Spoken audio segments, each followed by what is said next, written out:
कर लीजिए ना, तो आवाज नहीं आ रहा था पहले से। Continuous flow type tank, quiescent flow type tank समझ में आ गया सबको? Yes ma'am. Yes ma'am. Okay. तो कंटिन्यूअस फ्लो टाइप टैंक क्या है कि यहाँ पर वाटर को रेस्ट पोजीशन पे नहीं लाते हैं। जैसे क्विसेंट में हम वाटर को रेस्ट पोजीशन पे ला देते हैं, यहाँ वाटर को रेस्ट पोजीशन पे नहीं लाते हैं, बल्कि फ्लो वेलोसिटी, जो हॉरिजॉन्टल फ्लो वेलोसिटी है, वो रिड्यूस कर देते हैं। हॉरिजॉन्टल फ्लो वेलोसिटी किसमें होगी? रेक्टेंगुलर टाइप टैंक में। तो वहां फ्लो वेलोसिटी उसको रिड्यूस कर देते हैं। और सर्कुलर में वर्टिकल फ्लो है तो वर्टिकल फ्लो वेलोसिटी को रिड्यूस कर देते हैं, यानी लिक्विड राइजिंग वेलोसिटी को रिड्यूस कर देते हैं। यहाँ पर अब हम जब फिगर से समझाएंगे तब समझ में आएगा। तो यहाँ वाटर को रेस्ट पोजीशन पे नहीं लाते हैं, बल्कि फ्लो वेलोसिटी उसका रिड्यूस कर जाते हैं। चाहे रेक्टेंगुलर हो तो हॉरिजॉन्टल फ्लो वेलोसिटी को रिड्यूस करते हैं, सर्कुलर हो तो वर्टिकल फ्लो वेलोसिटी को रिड्यूस कर देते हैं। और ड्यूरिंग ये फ्लो वेलोसिटी को रिड्यूस करते हैं और फ्लो के टाइम पे ही सारा पार्टिकल्स उसमें सेटल कर जाता है, यानी कंटिन्यूअसली उसमें फ्लो होते जाता है। ठीक है, इसलिए नाम क्या है इसका? इसलिए नाम क्या है? कंटिन्यूअस फ्लो टाइप टैंक, यानी कंटिन्यूअसली इसमें फ्लो होते जा रहा है। ठीक है, और फ्लो होते टाइम पे ही पार्टिकल्स का सेटलमेंट भी हो रहा है। वाटर को रेस्ट पे लाने की जरूरत नहीं है इस टाइप के टैंक में। ठीक है, क्लियर है सबको यहाँ पे? Yes ma'am. ठीक है, तो नेक्स्ट अब आते हैं हम horizontal flow rectangular sedimentation tank में आते हैं।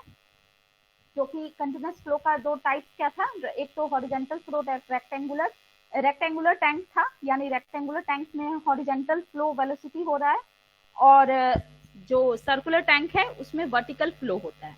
ठीक है, तो कैसे यहाँ पर फ्लो कैसे होता है टैंक में, तो वो देखते हैं। अब यहाँ देखो, यहाँ पर क्या सेडिमेंटेशन टैंक में 4 जोन्स होते हैं, 4 जोन्स होते हैं यहाँ पर। सबसे पहला zone inlet zone. Inlet zone यानी जहां से वाटर का फ्लो होता है। जैसे देखो, यहाँ पर एक टैंक है, इस टैंक से यहाँ इनलेट, यहाँ बनाया गया है इसका एक इनलेट के थ्रू एक इनलेट बनाया जा रहा है जहां से वाटर का फ्लो हो रहा है।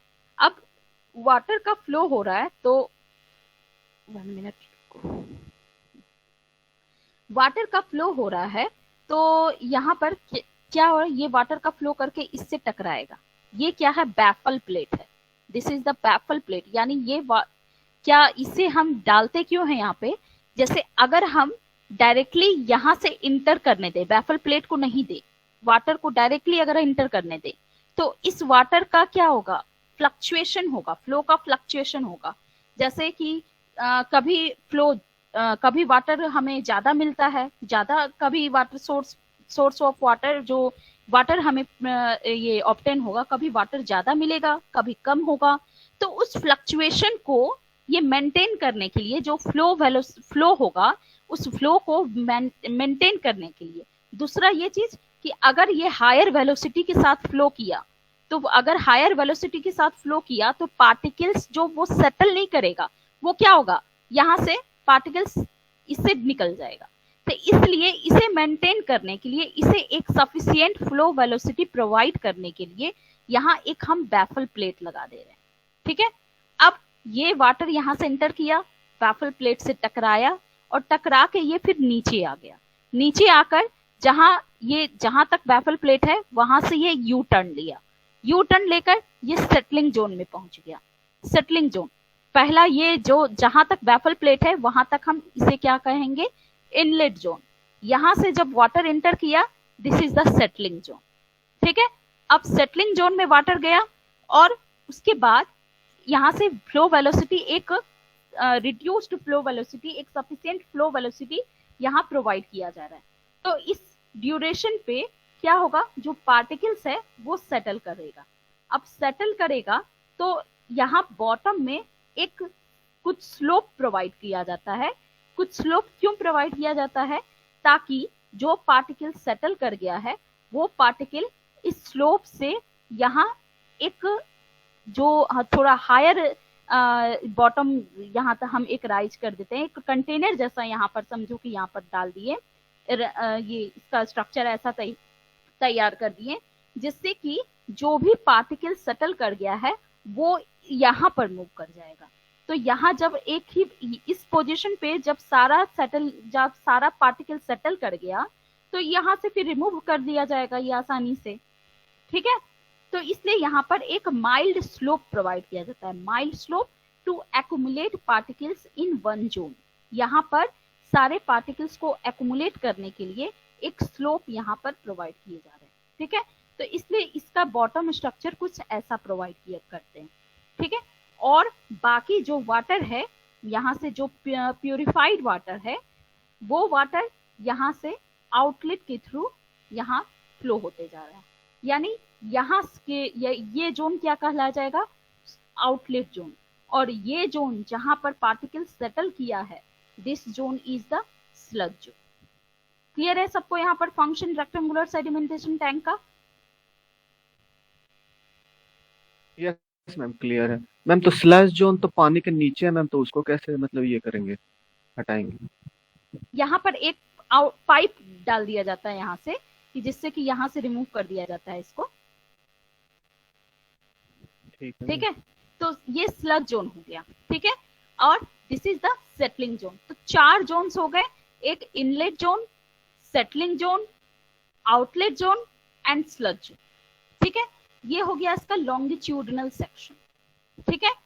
अब इसका अगर हम प्लान देखें तो प्लान में हमें स्लग जोन तो दिखेगा नहीं, दिखेगा क्या, तो इनलेट जोन यहाँ से पाइप के थ्रू इन वाटर फ्लो हो रहा है ये दिखेगा, सेटलिंग जोन दिखेगा, आउटलेट जोन दिखेगा और यहाँ से पाइप के थ्रू वाटर आउटफ्लो हो रहा है। तो this is the plan. Clear है यहाँ पे हॉरिजॉन्टल रेक्टेंगुलर सेडिमेंटेशन टैंक का सारा फंक्शन क्लियर है सबको? Hello ma'am. हाँ बोलिए। मैम स्लग जोन में अगर गेट आउटलेट गेट प्रोवाइड किया गया है, अगर हम पाइप इसमें अगर प्रोवाइड करते हैं तो मैम एक ही डायरेक्शन से नहीं निकलेगा, मैम चारों डायरेक्शन से कैसे सेटलिंग पार्टिकल निकल पाएगा? क्योंकि वह तो मैम स्टोर हो जाएगा ना, नीचे सेटल डाउन हो इसमें जाएगा। स्टोर हो रहा है ना, इसमें स्टोर हो रहा है ना, इसी यहीं पर कहीं आउट ये पाइप रखते होंगे। यस मैम, तो उस डायरेक्शन में ज्यादा इंक्लाइनेशन होगा था ना, नीचे अगर प्लेन होगा तो कैसे सारा मटेरियल कैसे रिमूव आउट हो जाएगा? ये एक्चुअली थोड़ा फिगर में ना इस जो ये एरिया है इसको थोड़ा सा कम में बनाते हैं, ये फिगर में थोड़ा सा मेरे से ज्यादा बन गया है, ये थोड़ा इतना ही रहता है। अगर आप एक्चुअल फिगर थोड़ा सा देखेंगे तो ये थोड़ा कम एरिया कवर करता है, ठीक है। मतलब हाँ ये थोड़ा ऐसे रहता है, इस तरीके से रहता है और फिर यहाँ से पूरा स्लोप ऐसे जाता है, ठीक है। ये थोड़ा सा ज्यादा बन गया है, ठीक है। और यहाँ पर ही ये फिर एक आउटलेट लगा देते हैं जिससे कि सारे पार्टिकल्स को हम निकाल देते हैं। मैम इसमें स्लोप कितना होता है जो साइड में है? अब कितना होता है वो तो अब देखना पड़ेगा कि कितना होता है स्लोप का, देखना पड़ेगा बुक में, अगर होगा तो फिर पता चलेगा, ठीक है। चलो ठीक है, तो रेक्टेंगुलर सेडिमेंटेशन टैंक क्लियर है सबको यहाँ पे function? Ma'am yes ma'am clear. Hello ma'am. हाँ बोलिए मैम इनलेट जोन में जो वेफन प्लेट है ना और आउटलेट जोन में जो वेफन प्लेट रहेगा दोनों प्लेट नहीं है यहाँ पे आउटलेट जोन में। वो क्या है मैम? बैफल प्लेट नहीं है यहाँ, एक हम बस दिखाने के लिए आउटलेट जोन का यहाँ पर लिख दिए, ये बैफल प्लेट यहाँ पर नहीं है, ठीक है। कि इतना जो ये एरिया है ये पूरा एरिया आउटलेट जोन का है। ओके मैम, ठीक है। नाउ अब आते हैं हम सर्कुलर रेडियल फ्लो यानी कि सर्कुलर सेडिमेंटेशन टैंक में। तो सर्कुलर सेडिमेंटेशन टैंक में देखिए क्या है कि यहाँ पर एक पाइप ऐसे यहाँ पे इस तरीके से एक पाइप है, सेम वर्टिकल है पूरा एग्जैक्टली ये, ठीक है। थोड़ा सा डायग्राम गलत बन गया है, ये एग्जैक्ट वर्टिकल पाइप है यहाँ पे, ठीक है। यहाँ से वाटर का फ्लो किया जा रहा है, ये वाटर का फ्लो ये क्या जाएगा स्पीड से, हाई स्पीड से, कुछ स्पीड से वाटर का फ्लो कराते हैं और फिर ये वाटर यहाँ पर बैफल प्लेट इस तरीके से जिससे टकरा रहा है ये, और टकरा के फिर ये क्या आएगा नीचे आएगा और यहाँ से इस तरीके से ये फ्लो करेगा, ठीक है। और फिर इसका आउटलेट यहाँ से ये आउटलेट में जाएगा, इधर से भी आउटलेट में जाएगा। ये क्या है, ये जो ये पोर्शन आप देख रहे हैं ना, ये अगर हम इसका प्लान देखें तो इसका प्लान जो है वो एक तरह से ये जो आउटलेट है ये पूरा आउटलेट चारों तरफ है, ठीक है। ये जो पोर्शन है ये चारों तरफ है, तो यहाँ से ये चारों तरफ से वाटर का फ्लो हो रहा है।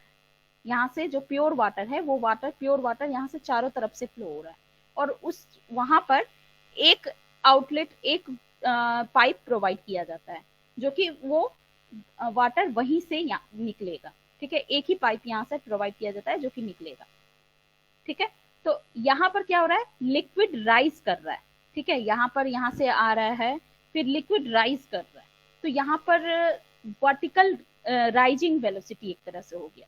यहाँ हॉरिजेंटल वेलोसिटी की बात नहीं हो रही, यहाँ वर्टिकल राइजिंग वेलोसिटी हो गई, ठीक है।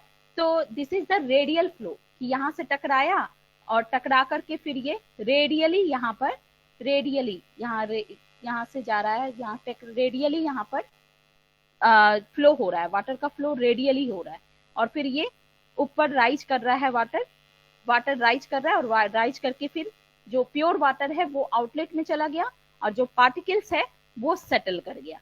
तो this is the sludge zone, ठीक है। तो ये फ्लो कहाँ पर यूज होता है, where there is less availability of space. Rectangular type tank में स्पेस ज्यादा जरूरत पड़ता है, सर्कुलर टाइप टैंक में स्पेस कम स्पेस में भी ये हो जाता है, ठीक है। जनरली लेकिन हम हॉरिजॉन्टल फ्लो रेक्टेंगुलर ही प्रेफर करते हैं, बट ठीक है सर्कुलर भी होता है, बहुत जगह सर्कुलर भी होता है जहाँ स्पेस अगर हमें कम स्पेस में ही ट्रीटमेंट चाहिए तो यहाँ सर्कुलर फ्लो होता है। लेकिन इसमें चूंकि ऑपरेशन ये इसमें थोड़ा सा टीडियस वर्क है एज कंपेयर टू हॉरिजॉन्टल से, तो इसलिए हॉरिजॉन्टल अगर स्पेस ज्यादा है तो हॉरिजॉन्टल ही हम जनरली प्रेफर करते हैं, ठीक है। क्लियर है यहाँ पे सबको? Yes ma'am. मैम तो ये तो अनइकोनॉमिकल भी हो जाएगा ना मैम, क्योंकि हाँ, इसमें थोड़ा तो सा अनइकोनॉमिकल ही हो जाता है, इसीलिए जहाँ पर स्पेस कम अवेलेबल है तो वहाँ पर ही सर्कुलर करेंगे, जनरली रेक्टेंगुलर ही हम करते हैं, ठीक है। ठीक है मैम। अब नेक्स्ट आते हैं हम design parameters of sedimentation tank. क्या क्या डिजाइन पैरामीटर है सेडिमेंटेशन टैंक का, ठीक है। तो सेडिमेंटेशन टैंक का डिजाइन पैरामीटर सबसे पहला आता है सरफेस लोडिंग रेट।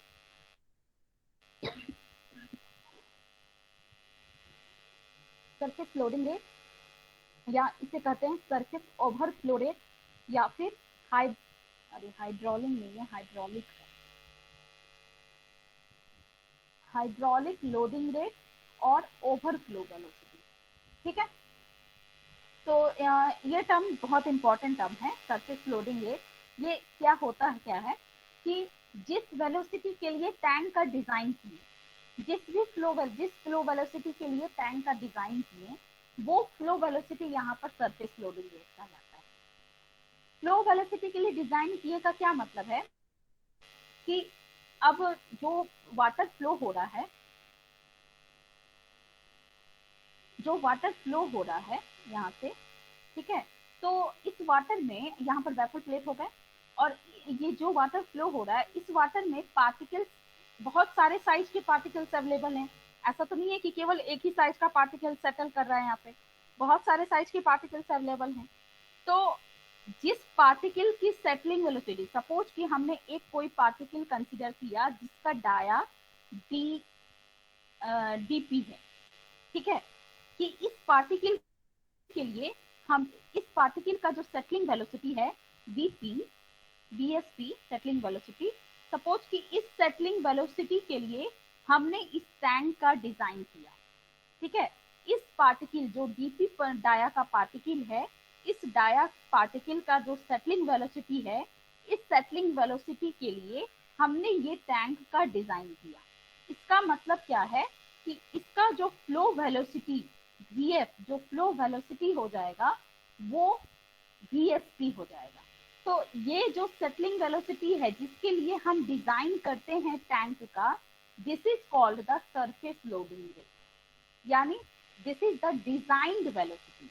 कि किस वेलोसिटी के लिए हम, किस फ्लो वेलोसिटी के लिए हम टैंक का डिजाइन कर रहे हैं। ठीक है, अब आगे हम देखेंगे कि आगे इससे अगर साइज, इस पार्टिकल से साइज ज्यादा बड़ा रहेगा तो वो पार्टिकल कैसे सेटल करेगा, साइज जिसका कम रहेगा इस पार्टिकल से वो कितना सेटल करेगा, ये सब हम आगे देखेंगे। ठीक है, तो ये जिस सेटलिंग वेलोसिटी को हम कंसिडर कर रहे हैं एज अ फ्लो वेलोसिटी, जिसके लिए हम टैंक का डिजाइन कर रहे हैं, that is the surface loading rate.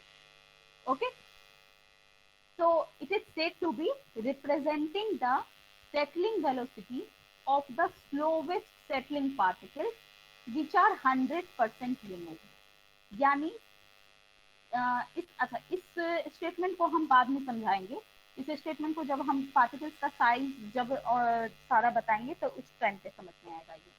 ठीक है, कि एक्चुअली होता क्या है कि जो पार्टिकल्स के लिए हम डिजाइन करते हैं उस पार्टिकल वो पार्टिकल 100% रिमूव हो जाता है। यानी इस साइज का जो पार्टिकल है, इस साइज के जितने भी पार्टिकल्स वाटर में अवेलेबल हैं, उस साइज के सारे पार्टिकल्स यहाँ पर सेटल कर जा रहे हैं। और इससे और 100% कौन रिमूव होता है? जो भी पार्टिकल्स इस पार्टिकल से बड़े हैं, जो भी पार्टिकल्स इस पार्टिकल से बड़े हैं वो भी सारे रिमूव कर जाते हैं। यानी जो कंसर्न साइज ऑफ पार्टिकल्स है, जो पार्टिकल्स को हमने कंसिडर किया है, वो पार्टिकल और इससे बड़ा साइज का पार्टिकल वो सारे 100% यहाँ पर सेटल कर जाते हैं, यानी 100% रिमूव कर जाते हैं। तो सबसे स्लोवेस्ट वेलोसिटी किसकी है? जिसको हमने कंसिडर किया है। तो यानी it is said to be representing the settling velocity of the slowest settling particle. Clear है? यहाँ तक क्लियर है कि सरफेस लोडिंग रेट क्या है?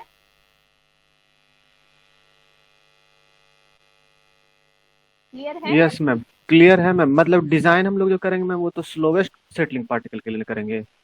नहीं, डिजाइन का मतलब क्या है कि जो पार्टिकल के लिए हम डिजाइन कर रहे हैं वो पार्टिकल 100% रिमूव हो रहा है। यानी इस साइज के सारे पार्टिकल 100% रिमूव हो रहे हैं और इससे बड़ा साइज जो भी होगा वो भी 100% रिमूव होगा।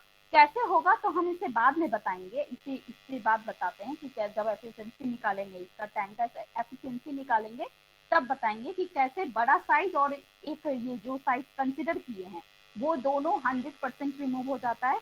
बाकी जो इससे छोटा पार्टिकल है वो पार्शियली रिमूव होता है, 100% रिमूव नहीं होता है। तो it is said to be representing the settling velocity of the slowest settling particles which are 100% removed। ठीक है, अब आते हैं हम कि इसका ये फॉर्मूला देखें कि क्या होता क्या है ये। तो it is the volume of water applied in a given time per unit surface area, यानी प्लान एरिया। एक तरह से ये क्या है? Settling velocity of the particle है। तो सेटल करेगा तो सेटल यानी इस डायरेक्शन में जा रहा है तो इसका परपेंडिकुलर एरिया क्या होगा? प्लान एरिया ही तो होगा ना। तो इसलिए इसे क्या कर दिए हम कि volume of water in a given time per unit plan area, यानी क्या हो गया? Volume by time upon plan area और सरफेस एरिया। तो फ्लो वॉल्यूम बाय टाइम क्या हो गया? फ्लो रेट यानी डिस्चार्ज बाय एरिया यानी Q बाय AS। तो अगर रेक्टेंगुलर की बात करें तो रेक्टेंगुलर में AS क्या होगा? B इंटू H ये हो जाएगा ma'am, L into B ma'am. हाँ, तो रेक्टेंगुलर के लिए AS हो गया L इंटू B और सर्कुलर के लिए π/4 d स्क्वायर। ठीक है, दिस इज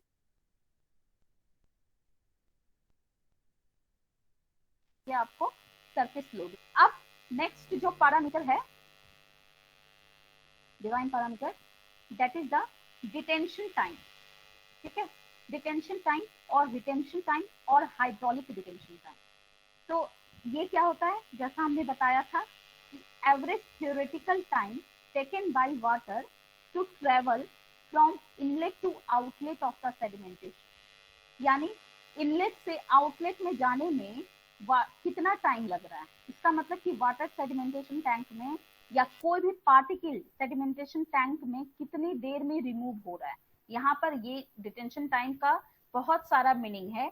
एक मीनिंग ये हो गया कि वाटर कितने देर तक रहा है, एक मीनिंग हो गया कि इनलेट से आउटलेट जाने में कितना टाइम लग रहा है। जैसे अगर हम ये क्वेश्चन टाइप की बात करें तो उसमें हो गया कि वाटर कितने देर तक टैंक में रह रहा है।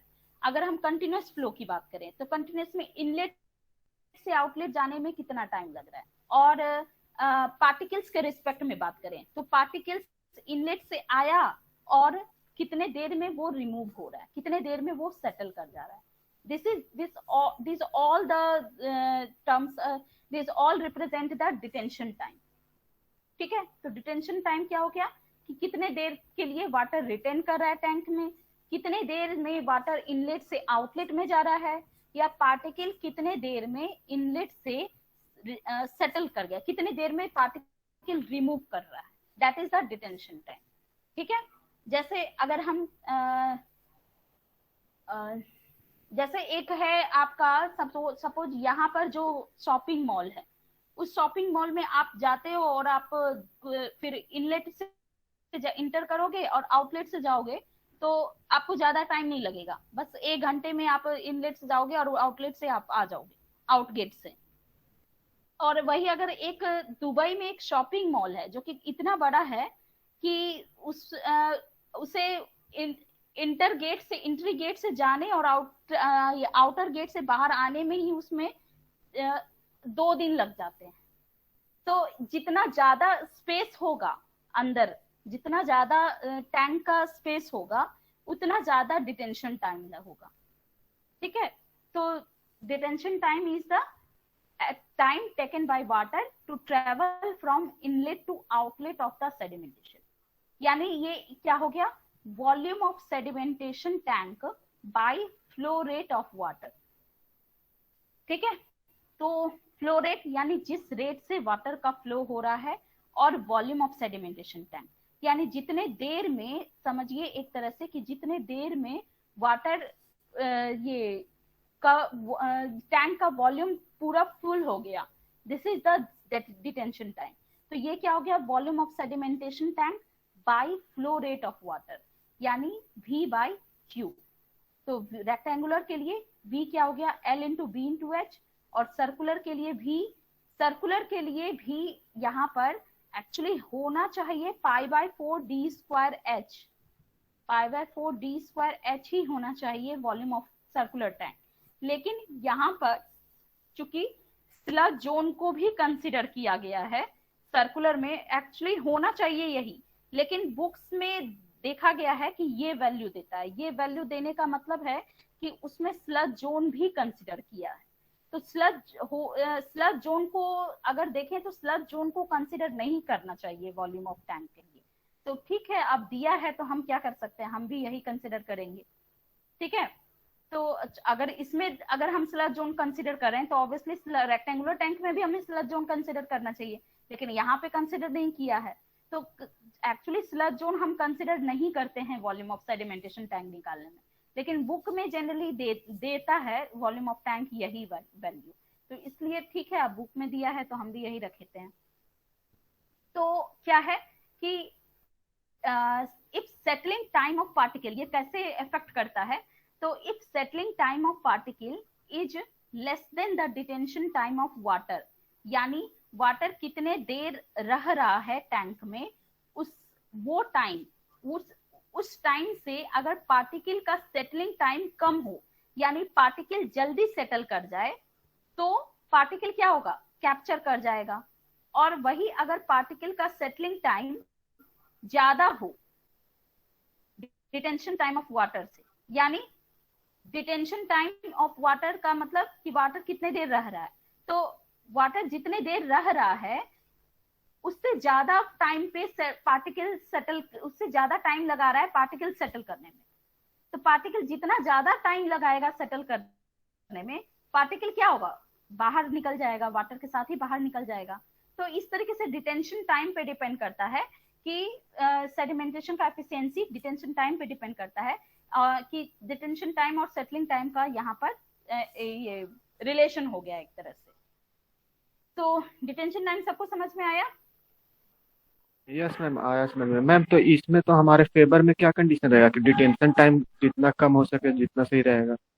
हाँ, डिटेंशन टाइम इसका मतलब है कि ज्यादा होना चाहिए ना। डिटेंशन टाइम ज्यादा होगा तो सेटलिंग टाइम क्या पार्टिकल सेटलिंग टाइम, पार्टिकल के सेटलिंग टाइम से डिटेंशन टाइम अगर ज्यादा होगा यानी वाटर ज्यादा देर तक रहेगा, और जब तक वाटर रहेगा तब तक पार्टिकल सेटल कर गया, तो इसका मतलब पार्टिकल रिमूव कर गया, यानी डिटेंशन टाइम ज्यादा होना चाहिए। वाटर का डिटेंशन टाइम ज्यादा होना चाहिए। ठीक है, तो अब आते हैं, ये हो गए आपके सेकेंड पैरामीटर। अब नेक्स्ट पैरामीटर डिजाइन पैरामीटर है फ्लो वेलोसिटी, यानी किस वेलोसिटी से वाटर ट्रेवल कर रहा है from inlet to outlet. Flow velocity हो गया जो कि लेंथ बाय डिटेंशन टाइम, एक तरह से ये ओवरफ्लो रेट का ही हो गया कि ओवरफ्लो रेट एक पर्टिकुलर वैल्यू हो गया, यानी किसी टैंक के लिए एक पर्टिकुलर वैल्यू, एक डिजाइंड वेलोसिटी हो गया। और ये है कि speed with which water travel from inlet to outlet of sedimentation tank, this is the flow velocity. That is, अगर ये इसकी बात करें, हम हॉरिजेंटल की बात करें, तो यहाँ से वाटर फ्लो कर रहा है, यानी हॉरिजेंटली फ्लो कर रहा है। तो हॉरिजेंटली फ्लो कर रहा है तो इसका क्या होना चाहिए, क्यू बाई इसका परपेंडिकुलर एरिया। तो परपेंडिकुलर एरिया कौन सा हो गया, इसका B, out of the plane जो लेंथ है that is B into H. तो यह q by B into H, this is the flow velocity. और ये क्या हो सकता है, length by detention time, length कितना लेंथ ट्रेवल कर रहा है और कितने टाइम तक ये यहाँ से यहाँ पहुंचने में लगा रहा है। तो ये this is the length by detention time, this is the flow velocity. ठीक है, तो ये सब आपके पैरामीटर्स हैं, डिजाइन पैरामीटर्स, ये ऑन विच सेडिमेंटेशन डिपेंड्स, यानी से design parameters of sedimentation tank. अब आते हैं हम एफिशिएंसी निकालने, सेडिमेंटेशन का एफिशिएंसी फाइंड आउट करने। तो अब यहाँ पर देखो, अब यहाँ पर क्या है कि particles having settling velocity equal to और greater than V naught. V naught क्या था, डिजाइंड वेलोसिटी था। सरफेस ओवरफ्लो रेट क्या था, डिजाइंड वेलोसिटी, कि किस वेलोसिटी के लिए हम किस पार्टिकल के लिए हम डिजाइन कर रहे हैं टैंक का। ठीक है, तो जो पार्टिकल्स यहाँ पर क्या है कि a particle having settling velocity equal to और ग्रेटर देन वी नॉट, यानी जो भी वैसे पार्टिकल्स जिसका सेटलिंग वेलोसिटी ओवरफ्लो रेट के बराबर या उससे ज्यादा हो, वो सारे सेटल कर जाएंगे और कंप्लीटली रिमूव हो जाएगा। कैसे, तो यहाँ देखो, सबसे पहले ये डायग्राम देखते हैं। ठीक है, तो इस डायग्राम में देखो क्या है कि सपोज कि यहाँ तक इनलेट जोन है। ठीक है, सो तो नहीं गए सब लोग, थियोरेटिकल पार्ट है थोड़ा, तो थोड़ा सा ठीक है, थोड़ा समझना पड़ता है इसमें। सो तो नहीं गए सब लोग? नहीं मैम, जाग नहीं मैम, नहीं मैम, नहीं मैम। जगे हुए मैम। नहीं, कुंदन बोल रहे थे सो जाते हैं, इसलिए हम सोचे कि कहीं लेक्चर डेट सुनते सुनते फिर तो नहीं मैम, नहीं मैम, लाइव क्लास है ना, इसमें सोने की कोई बात नहीं है, लाइव क्लास है ना। चलिए ठीक है, तो यहाँ तक सपोज कि ये आपका इनलेट जोन है। ठीक है, और क्या अब जैसे देखो, जैसे हम इसमें दिखाते हैं आपको एक बार, यहाँ पर देखो, जो यहाँ से वाटर यहाँ से एंटर कर रहा है, तो जो पार्टिकल्स है वो इस हाइट से भी गिर सकता है, इस हाइट से भी नीचे सेटल हो सकता है, इस हाइट पे भी कुछ पार्टिकल होंगे, कुछ पार्टिकल इस हाइट पे भी होंगे। तो हम क्या कंसिडर कर रहे हैं कि थ्रू आउट द हाइट, जो ये थ्रू आउट द ये हाइट है, इस through out the height particles यहाँ पर प्रेजेंट रहते हैं। ठीक है, यानी पार्टिकल्स किसी भी हाइट से नीचे गिर सकते हैं। ठीक है, ये नहीं है कि यहाँ से इनलेट है तो यहीं से पार्टिकल्स गिरेंगे, particles through out the height of the tank गिरते हैं। ठीक है, तो अब यहाँ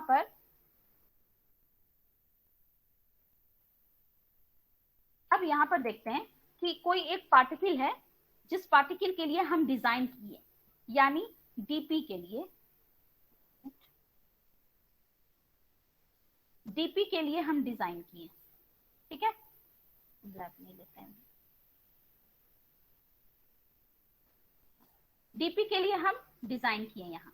ठीक है, डीपी पार्टिकल के लिए डिजाइन किए, इसका वेलोसिटी, सेटलिंग वेलोसिटी क्या हो गया, VSP। ठीक है, तो ये पार्टिकल वही सेम पार्टिकल है जिसके लिए हम डिजाइन किए। तो ये पार्टिकल किस तरीके से यहाँ पर सेटल करेगा वो देखते हैं। तो इसका फ्लो वेलोसिटी क्या होगा, जस्ट इसका फ्लो वेलोसिटी ओवरफ्लो रेट जिसको कहेंगे हम वो, और इसका सेटलिंग वेलोसिटी, वो दोनों क्या होगा इस केस में, क्या होना चाहिए दोनों, जो ओवरफ्लो रेट है और जो सेटलिंग वेलोसिटी है वो दोनों क्या होना चाहिए यहाँ पे।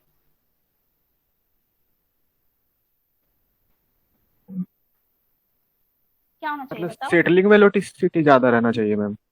नहीं, हम जो जिस पार्टिकल के लिए डिजाइन कर रहे हैं टैंक का, वही पार्टिकल को यहाँ पर कंसिडर कर रहे हैं। तो इसका मतलब क्या है कि VF और VS में कौन बड़ा है, छोटा है या क्या है। VS का बड़ा। मैम रिजल्टेंट बताएगा ना वो। इक्वल है मैम। इक्वल ना होगा दोनों। अब इसी के लिए हम डिजाइन कर रहे हैं, इसी पार्टिकल के लिए डिजाइन करने का क्या मतलब है कि इसी पार्टिकल का जो सेटलिंग वेलोसिटी है उसके लिए हम टैंक का डिजाइन कर रहे हैं। तो इसका जो फ्लो वेलोसिटी होगा वही तो फ्लो वेलोसिटी इसका सेटलिंग वेलोसिटी हो जाएगा ना। क्लियर है सबको यहाँ पे? Yes ma'am. Yes, ma'am. Yes ma'am. इसका मतलब ये दोनों वेलोसिटी अगर इक्वल है तो ये 45 डिग्री में इसका रिजल्टेंट जाएगा और ये क्या हो जाएगा, यहाँ पर सेटल कर जाएगा। तो ये इस वेलोसिटी इस पार्टिकल के लिए अगर हम डिजाइन कर रहे हैं तो ये अल्टीमेट बिल्कुल यहाँ पर जाकर के बिल्कुल बॉटम का लास्ट एंड पे जाकर के सेटल करता है। ठीक है, कंसर्न पार्टिकल, जिस पार्टिकल को हम कंसर्न यानी कंसिडर कर रहे हैं। ठीक है, यहाँ पर क्या है, VS is equal to V0। ठीक है, अब यहीं पर अगर सपोज कि जो पार्टिकल हमने कंसिडर किया, ये सपोज कि इतना बड़ा साइज इसका बड़ा हो गया, तो अब इसका साइज अगर बड़ा हो गया तो सेटलिंग वेलोसिटी क्या होगा, इसका साइज अगर बड़ा हो गया तो सेटलिंग वेलोसिटी क्या होगा, बढ़ जाएगा। बढ़ जाएगा मैम। ज्यादा हो जाएगा, क्योंकि सेटलिंग वेलोसिटी डायमीटर पे डिपेंड करता है, d स्क्वायर के प्रोपोर्शनल होता है। ठीक है, तो सेटलिंग वेलोसिटी ज्यादा है। ठीक है, तो यानी V0 से सेटलिंग वेलोसिटी यहाँ पर ज्यादा है, क्योंकि V0 जो है वो क्या था, VSP था यहाँ पर। ठीक है, जो इस साइज का जो पार्टिकल का जो सेटलिंग वेलोसिटी था वही यहाँ पर V0 था। तो यहाँ पर भी V0 तो वही रहेगा, क्योंकि इसी वेलोसिटी के लिए यहाँ पर टैंक को डिजाइन किया जा रहा है। ठीक है, तो V0 तो वही रहेगा, लेकिन यहाँ पर इसका सेटलिंग वेलोसिटी क्या हो गया, ज्यादा हो जाएगा। तो सेटलिंग वेलोसिटी ज्यादा होगा तो इसका रिजल्टेंट कुछ इधर ही शिफ्ट कर जाएगा ना, कुछ डाउनवर्ड में, कुछ इस साइड में शिफ्ट कर जाएगा, करेगा। Yes ma'am, Yes, 45 ma'am. से कम रहेगा। इसका मतलब क्या है कि ये अब यहाँ ना जाकर के यहीं पर सेटल कर जाएगा, कहीं इधर ही सेटल कर जाएगा। क्लियर है सबको? Yes ma'am. इधर ना जाकर के इसका रिजल्टेंट क्या, यहीं पर कहीं आ जाएगा, यानी यहीं पर कहीं सेटल कर जाएगा ये। क्लियर है? Yes, ma'am. तो इसका मतलब क्या है कि जो लार्ज साइज का पार्टिकल्स है वो कंप्लीटली सेटल कर जाएगा, वो इधर नहीं जा रहा है, वो यहीं पर सारा पहुंच रहा है, यानी बॉटम में ही पहुंच रहा है, यानी ये कंप्लीटली रिमूव कर जाएगा। तो इसका मतलब क्या हो रहा है कि जो पार्टिकल्स का के लिए हम डिजाइन कर रहे हैं और इससे बड़े साइज के पार्टिकल्स के लिए ये क्या हो रहा है, कंप्लीटली रिमूव हो जा रहा है। सारे पार्टिकल्स जो इस साइज के पार्टिकल हैं और जो इससे बड़े साइज के पार्टिकल हैं वो क्या हो रहे हैं, कंप्लीटली रिमूव हो जा रहे हैं। ठीक है, क्लियर है सबको यहाँ पे?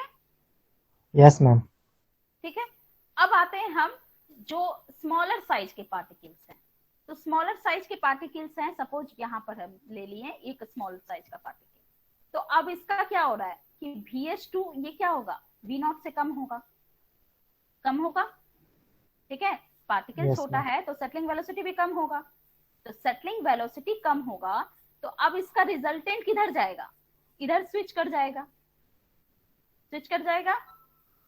यस मैम, कर जाएगा। तो इसका मतलब क्या है कि इसका अब जो फ्लो है वो यहाँ तक जाएगा और यहाँ तक इसका अगर हम देखें, इसको एक्सटेंड करें तो ये क्या आउटलेट में चला जाएगा, ये आउटलेट में यहाँ से चला जा रहा है।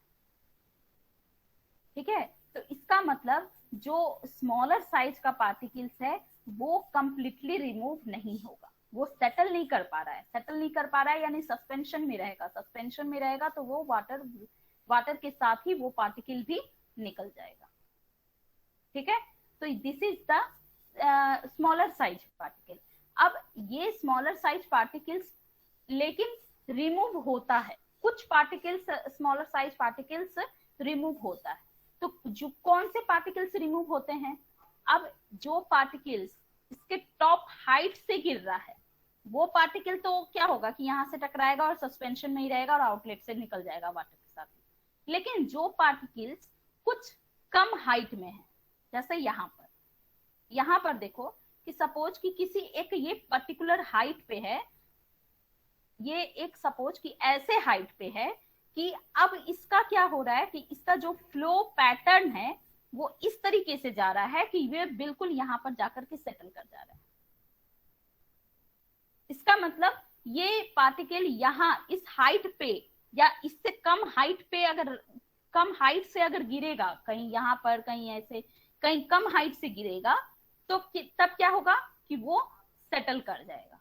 तो इसका मतलब है कि जो स्मॉलर साइज पार्टिकल्स हैं, कंसर्न साइज ऑफ पार्टिकल के से वो पार्शियली रिमूव करता है, कंप्लीटली रिमूव नहीं करता है, पार्शियली रिमूव करता है। क्लियर है यहाँ पर? Yes ma'am. किसी को कोई डाउट यहाँ तक? यहाँ पे किसी को कोई डाउट नहीं? Hello ma'am.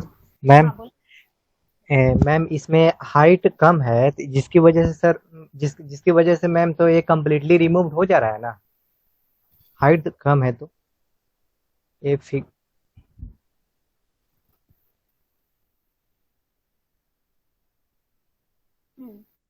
नहीं तो हाइट कम है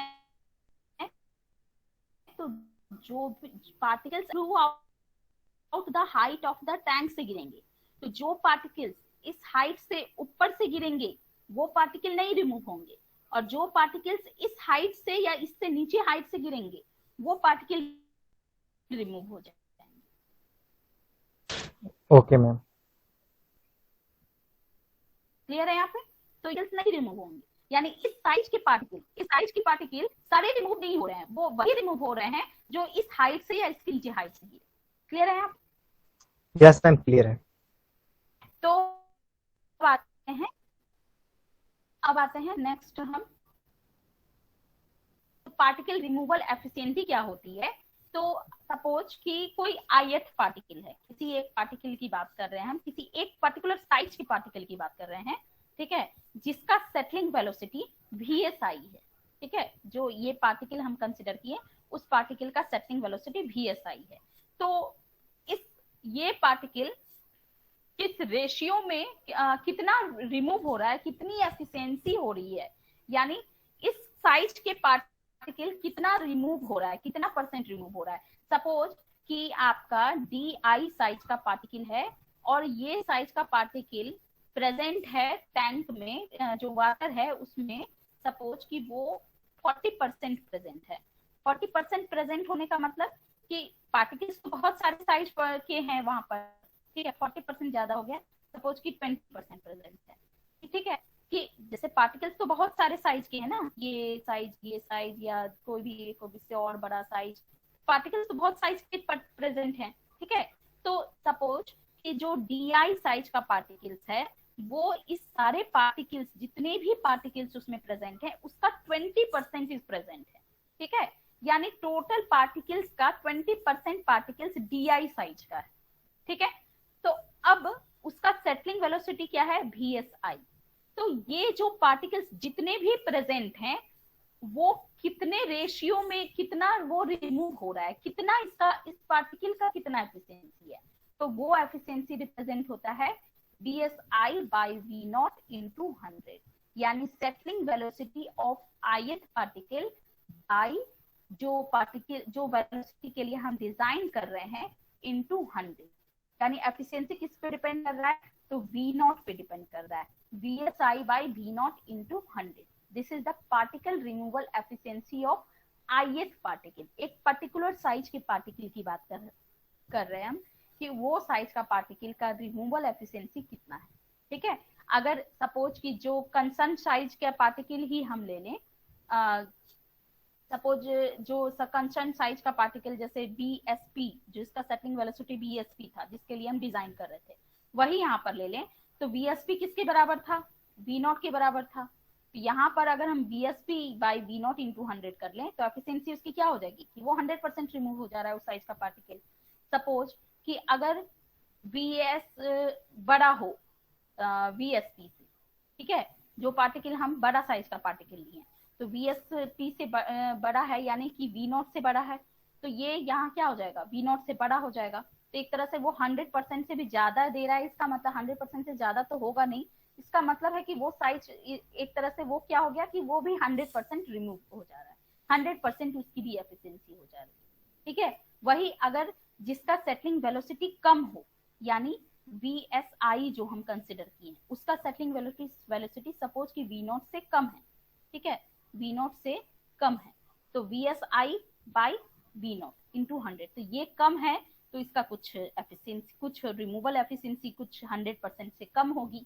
ठीक है, तो इस तरीके से हम particle removal efficiency ith particle का निकालते हैं। ठीक है, तो ये किसी एक पर्टिकुलर पार्टिकल की बात कर रहा है। अब ओवरऑल अगर हम एफिशिएंसी की बात करें कि सारे पार्टिकल कितना, जो जितने भी प्रेजेंट हैं, जितने भी पार्टिकल्स प्रेजेंट हैं वाटर में, उस सारे पार्टिकल्स ये कितना रिमूव हो रहा है, उस सारे पार्टिकल्स में कितना रिमूव हो रहा है, यानी एक तरह से वो क्या हो गया, efficiency of sedimentation tank sedimentation tank की एफिशिएंसी ये बात कर रहा है। ये किसी एक पर्टिकुलर साइज की पार्टिकल की बात कर रहा था, यहाँ पर सारे पार्टिकल्स की बात हो रही है, तो सारे पार्टिकल्स में क्या हो जाएगा, summation of xi by i indicates की एक कोई पर्टिकुलर पार्टिकल की बात कर रहा है कि i इंडिकेट, तो xi इंटू एफिशिएंसी, इसका एफिशिएंसी जो भी पार्टिकल है उसका एफिशिएंसी बाई 100। xi क्या है यहाँ पे, तो xi is the percentage of ith particle present in water. xi is the percentage of ith particle present in water, जो हम यहाँ पर कर रहे थे कि ये 20% प्रेजेंट है टोटल पार्टिकल्स में। ठीक है, तो 20% प्रेजेंट है और ये इसका जो रिमूव हो रहा है जितना प्रेजेंट है उसका मान लो कि 80% रिमूव हो रहा है, तो टोटल ये पार्टिकल कितना रिमूव हो रहा है, तो कितना हो जाएगा, तो 20% इंटू 80%, तो यही हो गया यहाँ पर xi इंटू एफिशिएंसी, उसका समेशन, यानी जितना भी साइज का पार्टिकल है सारे साइज का पार्टिकल्स की बात कर रहा है कि सपोज D1 साइज का पार्टिकल है, सपोज D1 साइज का पार्टिकल है जिसका ये एफिशिएंसी, जिसका एफिशिएंसी है कि वो 80% रिमूव हो रहा है। ठीक है, और ये 20% प्रेजेंट है, सपोज D2, ये पूरा टोटल पार्टिकल में 30% प्रेजेंट है और ये रिमूव जो हो रहा है सपोज कि ये 75% रिमूव हो रहा है। सपोज D3 पार्टिकल कितना प्रेजेंट है टोटल पार्टिकल्स में, तो ये सपोज कि 25% प्रेजेंट है और ये कितना रिमूव है, कितना एफिशिएंसी है इस साइज के पार्टिकल की, तो सपोज ये पार्टिकल्स रिमूव हो रहा है आपका ये 50% सपोज रिमूव हो रहा है, ये पेन नहीं चल रहा है क्या, 50% सपोज रिमूव कर रहा है। ठीक है, तो इसका मतलब क्या है कि 20% प्रेजेंट है, 80% रिमूव हो रहा है, 30% प्रेजेंट है, 75% रिमूव हो रहा है, 25% टोटल प्रेजेंट है, 50% रिमूव हो रहा है, तो इसका टोटल एफिशिएंसी कितना हो जाएगा, तो टोटल का summation of percentage of the particles present in water into इसका एफिशिएंसी, यानी कितना वो रिमूव हो रहा है, by 100। This is the total percentage of particle remove. तो यहाँ पर, यहाँ तक क्लियर है सबको एफिशिएंसी निकालने का?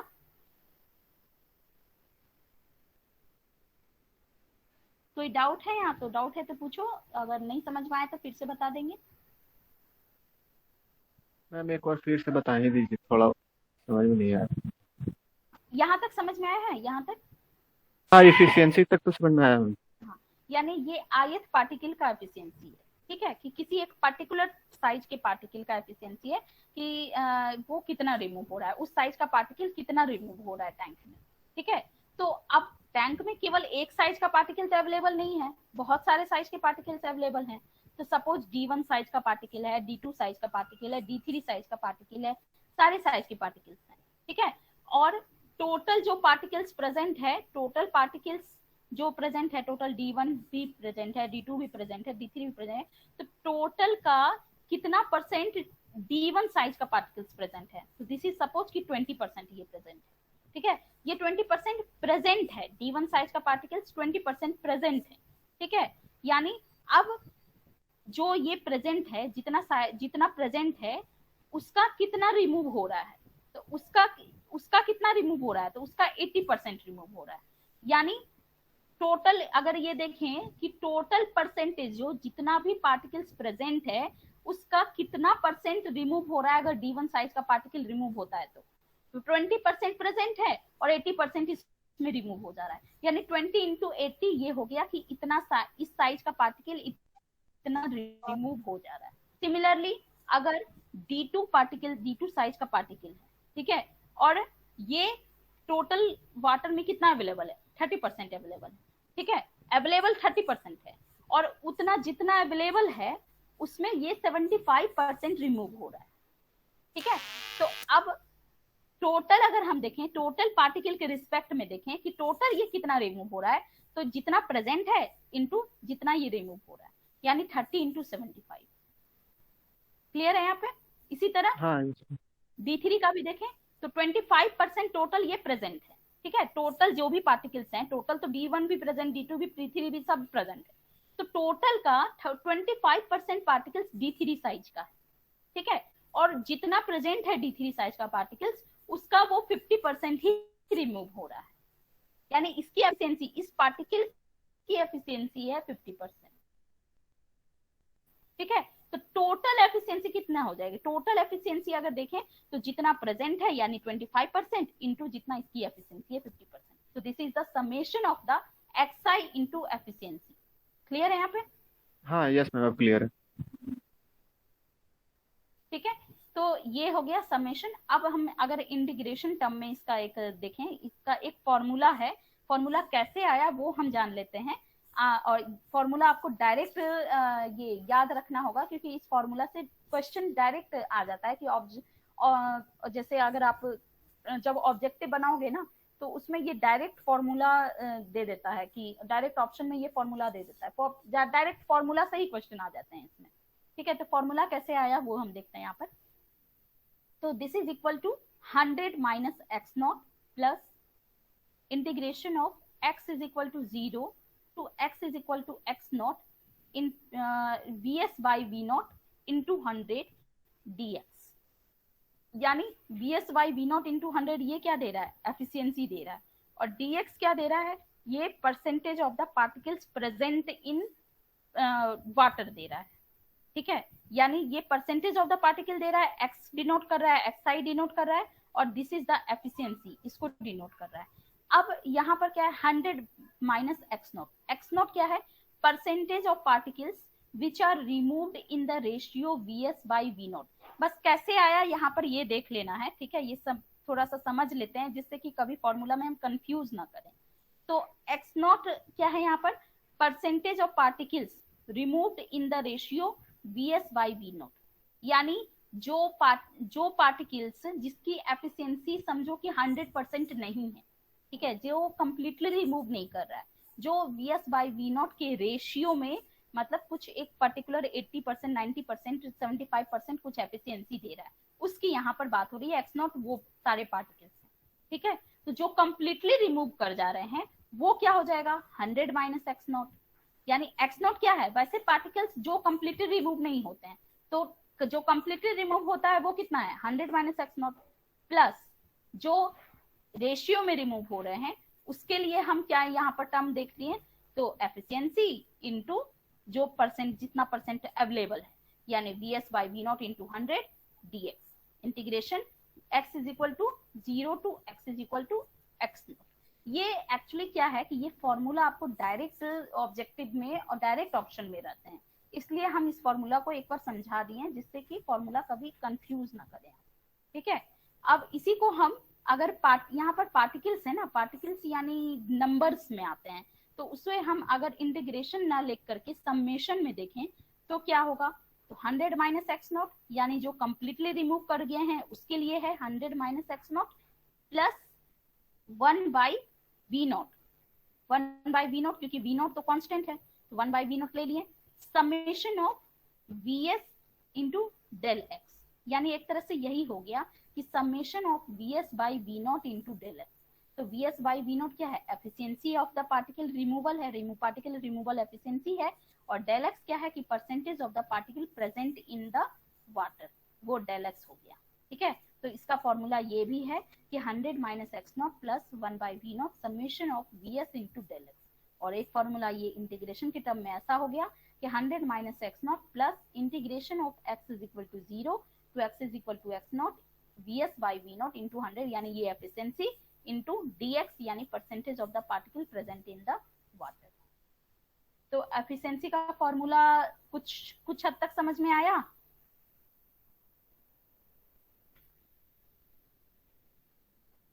यस मैम, समझ में तो आया। ठीक है, सभी को समझ में आया? मैम टैंक का एफिशिएंसी कहने का मतलब यही ना है कि वो टैंक D3 साइज के पार्टिकल्स का 50% रिमूवल कर दे रहा है, यानी उस पार्टिकल के लिए उसका एफिशिएंसी 50% है। हाँ, टैंक का एफिशिएंसी का मतलब है कि जितने भी साइज के पार्टिकल्स हैं वो सारे पार्टिकल्स को वो कितना रिमूव कर रहा है, और किसी पर्टिकुलर साइज के हम पार्टिकल की बात करें तो वो हो गया कि D3 साइज का पार्टिकल कितना परसेंट रिमूव हुआ है, ये इसकी एफिशिएंसी होगी। टैंक का एफिशिएंसी का मतलब है कि सारे साइज के पार्टिकल, जो भी साइज के पार्टिकल है वो कितना रिमूव, मतलब एक तरह से कि जितने पार्टिकल्स उसमें प्रेजेंट हैं, जितने सस्पेंडेड पार्टिकल्स प्रेजेंट हैं, उस सारे सस्पेंडेड पार्टिकल्स को वो का कितना परसेंट वो रिमूव कर पाता है। टैंक का एफिशिएंसी का यही मतलब हो गया कि उसमें अगर टोटल पार्टिकल सपोज उसमें P amount of total particles present है, तो P अमाउंट का कितना परसेंट रिमूव कर जा रहा है सेडिमेंटेशन टैंक में, this is the efficiency of sedimentation tank. Clear है यहाँ पे? क्या दीपक, आप ही ने पूछा था ना? Yes ma'am. हाँ, तो क्लियर है हुआ यहाँ पे? क्या बोला कि फिर से बताएं? क्लियर ही है मैम। क्लियर ही है मतलब ठीक से क्लियर नहीं हो पा रहा है? मतलब नहीं मैम, फॉर्मूला क्लियर है। न्यूमेरिकल। एक तरह से वह एफिशिएंसी का क्या मतलब है कि पार्टिकल कितना रिमूव हो गया, पार्टिकल रिमूव करेगा वही ना एफिशिएंसी कहलाएगा। सेडिमेंटेशन टैंक का फंक्शन ही तो यही है ना कि पार्टिकल को कितना वो रिमूव करता है। तो टोटल पार्टिकल प्रेजेंट अगर P है तो उसको रिमूव कितना परसेंट, 80% ऑफ P रिमूव किया, तो दिस इज 80% ऑफ, ये उसका एफिशिएंसी हो गया सेडिमेंटेशन टैंक का। सिंपल है कि P मैम इसका फॉर्मूला यहीं से आया है A1। हेलो, हाँ बोलिए। इसका फॉर्मूला शायद यहीं से आया है ना, A1 मतलब जैसे बहुत सारा है तो A1 Y1 plus A2 by 2 upon A1 plus A2 ऐसे एवरेज निकाल के जैसे डी ओवरऑल का 20% है तो उसका 80% ऐसे करके एवरेज निकाल के ही शायद आया है। ऐसे अगर इंडिविजुअली करना चाहें बिना फॉर्मूला के तो मतलब कैसे कर पाएंगे? ये फॉर्मूला कैसे आया होगा, ये जो है समेशन ऑफ एक्स आई।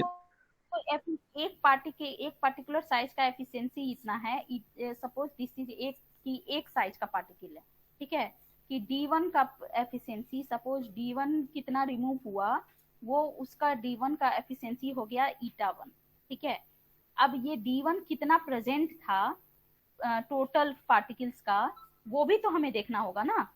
इसका एफिशिएंसी इतना है, D1 कितना प्रेजेंट था, total particle suppose P present है, ठीक है, total particle suppose P amount present है, D1 साइज का पार्टिकल्स P अमाउंट का 20% है, इसका मतलब 20P/100 यानी 0.2 P amount D1 size particle present है, ठीक है। अब 0.2 P जो प्रेजेंट है उसमें 80% रिमूव कर गया, तो एफिशिएंसी उसकी सपोज की 80% है, तो इसका 80% रिमूव कर गया, तो उसके लिए कितना रिमूव किया है, तो 80/100 यानी 0.8 टाइम्स ऑफ 0.2p, यही तो यहाँ पर कर रहे हैं ना।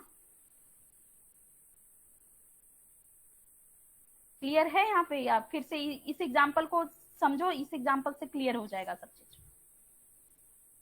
फिर से समझाएं? समझ में आ गया है ऐसे मैम।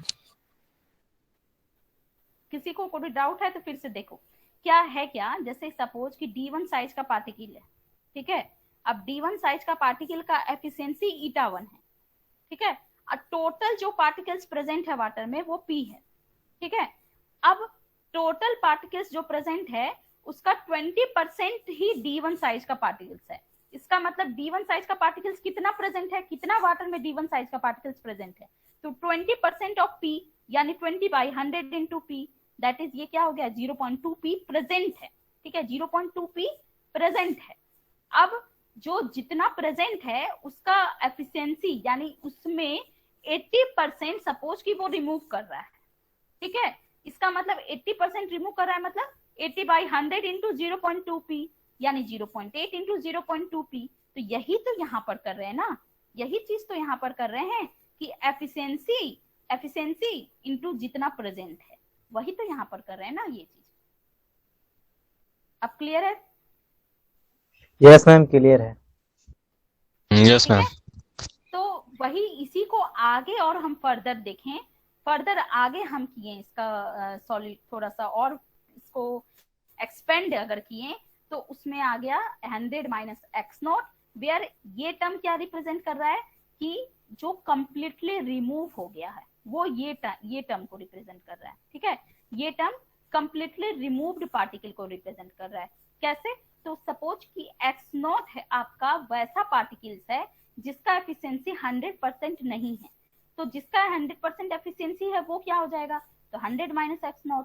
और ये अब x0 पे आते हैं कि x0 का कितना परसेंट रिमूव हो रहा है, तो उसके लिए हम क्या कर दिए, तो इंटीग्रेशन लगा दिए, x is equal to 0 to x is equal to x0 और उसका efficiency into percentage of the particle present यानी ds by v0 into 100, efficiency ये हो जाएगा और परसेंटेज के लिए dx कर दिए। तो this is the formula of the total percentage of particle remove यानी एफिशिएंसी ऑफ सेडिमेंटेशन टाइप। अब क्लियर है सबको यहाँ पर? Yes ma'am. अब क्लियर हुआ सभी को? Yes ma'am. क्या करें? Yes ma'am.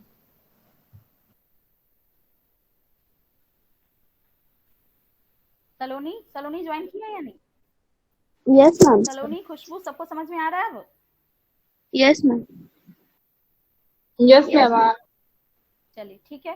तो अब आते हैं हम कि ये हो गया आपका एफिशिएंसी का फॉर्मूला, एफिशिएंसी का फॉर्मूला हो गया, ठीक है। तो अब यहाँ से एफिशिएंसी का फॉर्मूला से हम क्या देख रहे हैं कि जो एफिशिएंसी डिपेंड कर रहा है वो किस पे डिपेंड कर रहा है, इनवर्सली प्रोपोर्शनल टू V0। और V0 हम क्या देखे थे कि V0 क्या देखे थे कि V0 का फॉर्मूला क्या था, Q बाई AS। V0 क्या था, Q बाई AS था, Q बाई AS। जैसे देखते हैं हम पहले वाला थोड़ा सा देख लेते हैं। यहाँ पर V0 हम क्या निकाले थे, Q बाई AS, ठीक है। यानी यहाँ से V0 इनवर्सली प्रोपोर्शनल है AS की, तो एफिशिएंसी किसके प्रोपोर्शनल डायरेक्टली हो गया, AS यानी प्लान एरिया की, ठीक है। AS यानी प्लान एरिया के डिपेंडेंट हो गया, ठीक है। तो इसका मतलब क्या है कि जो पार्टिकल रिमूवल एफिशिएंसी है वो प्लान एरिया के पे डिपेंड कर रहा है। प्लान एरिया का मतलब L इंटू बी यानी लेंथ और ब्रेथ पे डिपेंड करता है, टैंक के लेंथ और विड्थ पे डिपेंड करता है एफिशिएंसी, उसके डेप्थ पे डिपेंड नहीं करता है। यानी H सपोज कि H पे डिपेंड नहीं कर रहा है एफिशिएंसी, किस पे कर रहा है, L और B पे कर रहा है। इसका मतलब क्या है कि particle removal efficiency is independent of depth of tank. हम लोग क्या जनरली सोचेंगे कि कम हाइट है, तो कम हाइट है अगर टैंक का तो ये एफिशिएंसी ज्यादा होना चाहिए, हाइट ही, टैंक का हाइट ही कम है तो पार्टिकल ज्यादा रिमूव होना चाहिए, लेकिन ऐसा नहीं है। अगर ये डेप्थ ऑफ टैंक पे डिपेंड नहीं करता है एफिशिएंसी, एफिशिएंसी किस पे डिपेंड करता है, टोटली वो प्लान एरिया पे डिपेंड करता है, एल और बी पे डिपेंड करता है। क्लियर है यहाँ पे? Yes ma'am. ठीक है, तो ठीक है, आज का ये रहा सेगमेंटेशन, सारा प्रोसेस था, मैम खत्म तो हो गया। ये सब जो पार्टिकल का ये हो रहा है, सेडिमेंट हो रहा है मैम, सेटल डाउन, तो ये ब्राउनियन मूवमेंट पे भी डिपेंड करना चाहिए मैम कि कोलिजन कितना हो रहा है ये सब। कोलिजन कितना हो रहा है, किससे कोलिजन? पार्टिकल का आपस में ही कोलिजन होता है मैम ब्राउनियन मूवमेंट में, और रैंडम मोशन में अप डाउन होते रहता है मैम। अब इस पे तो इस पे होना, अगर पार्टिकल का आपस में कोलिजन देखें, हाँ डिपेंड तो उस पे भी करना चाहिए, देखना पड़ेगा इस चीज के लिए क्या, लेकिन जनरली बुक में जनरली यही सब देता है पैरामीटर, लेकिन देखते हैं इस पे भी अगर डिपेंड करता है तो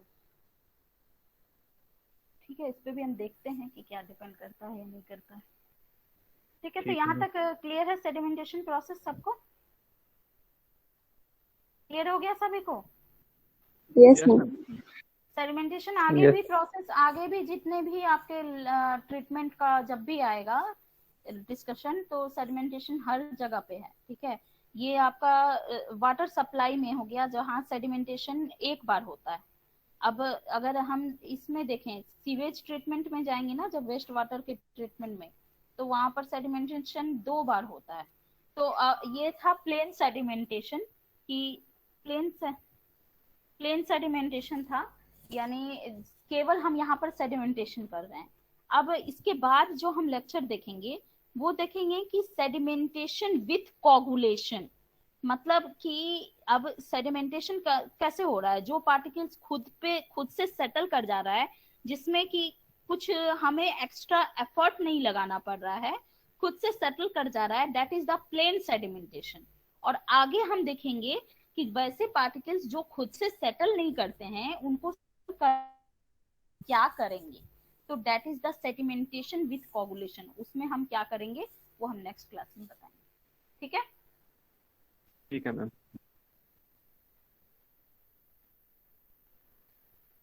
सेडिमेंटेशन प्रोसेस है, इसमें मैम रेक्टेंगुलर और सर्कुलर पर ही डेरिवेट किया गया है।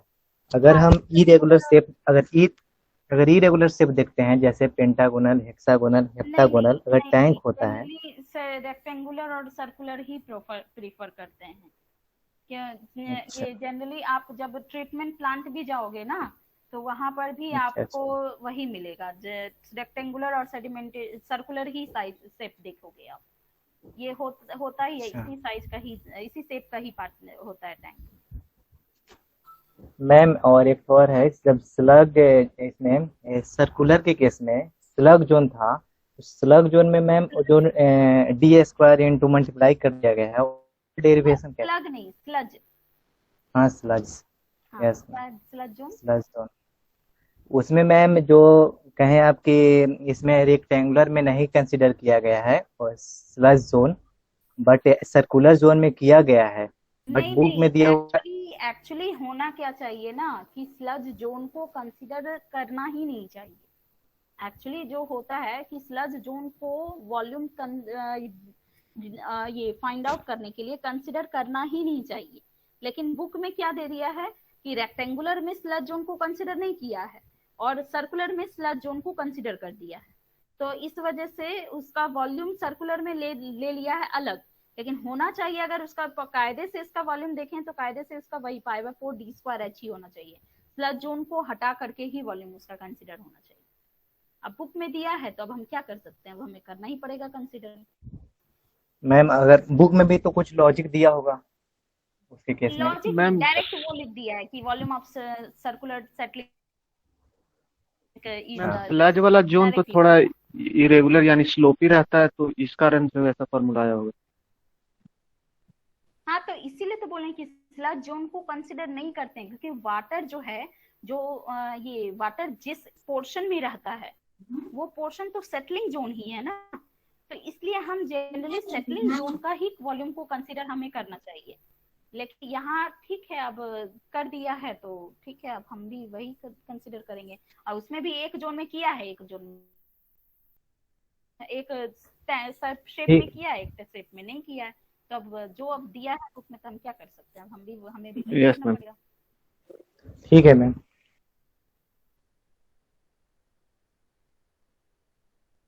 ठीक है, तो अब आते हैं हम अटेंडेंस पे। 43